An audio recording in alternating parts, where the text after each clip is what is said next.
So the movie opens with the opening credits, which are carved wooden signs, which is like a hint, you know, because Geppetto's a carver.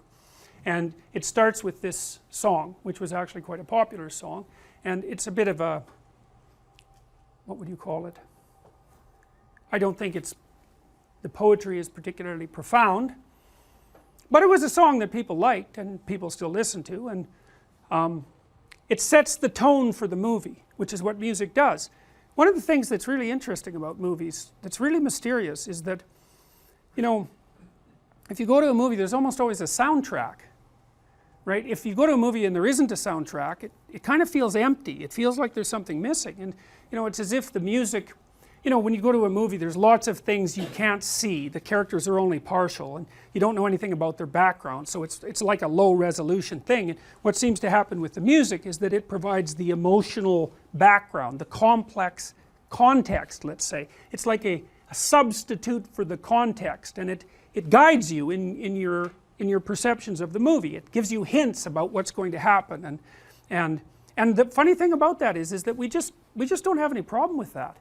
You know, it's like, yeah, of course a movie has a soundtrack, and of course when there's a dramatic scene the music gets dramatic, but that doesn't happen in real life, so you'd wonder why we would accept it in a movie. And I think it's partly because we're willing to accept the amplification of reality that constitutes a movie, and in fact we find that compelling, and music is one of the things that does that amplification, the dramatization, and that's acceptable to us.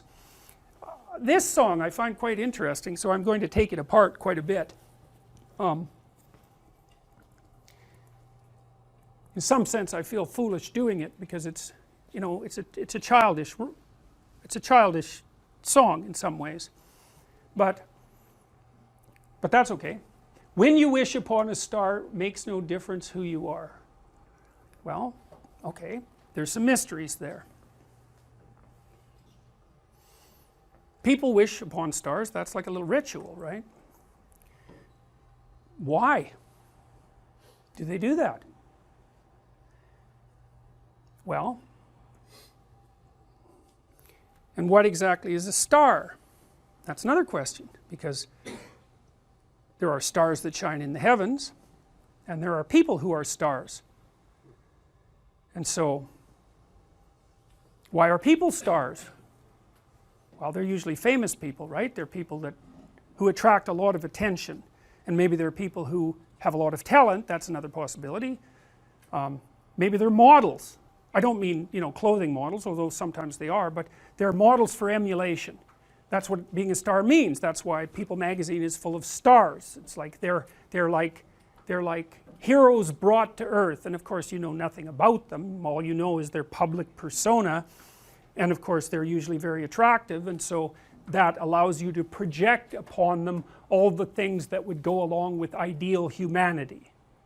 And so they're stars. But still, why stars? Well, stars beckon in the darkness, right? And they're otherworldly. That's the thing that's cool. They're not of this earth.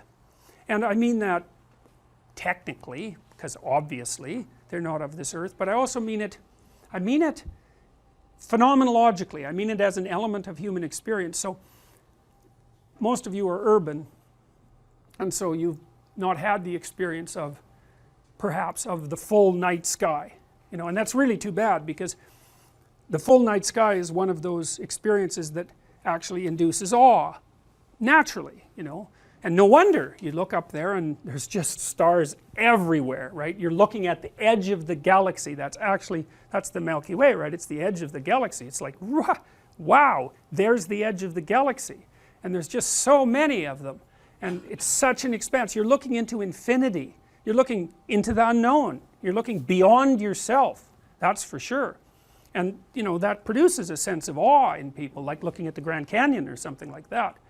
And you're looking at something that transcends yourself, but that feeling of awe, that seems to be something that's a natural part of our response. You know, you might feel awe when you meet someone that you regard as particularly admirable as well, because you feel that there's something transcendent about them. So here's an interesting thing to think about. There are people you admire, and there are people that you don't admire. And that's a clue, right? That's a clue as to your value system. And it might be not really something you can even put your finger on. It's like you find this person captivating, you find this person admirable. And it's as if there's something inside of you that's looking for what's admirable, you know, assuming that you are. And that person who's admirable has a faculty, some faculty, that you would like to have for yourself. And so they're a model for emulation. And that's part of how people develop, you know, like little kids often develop little hero crushes on older kids, you know, not that much older, but sort of the person that's sort of just within their grasp, and then they follow them around and imitate them, and you know, so they're imitating what they find admirable. Well, the fact that you find something admirable is a hint as to the structure of your unconscious value system.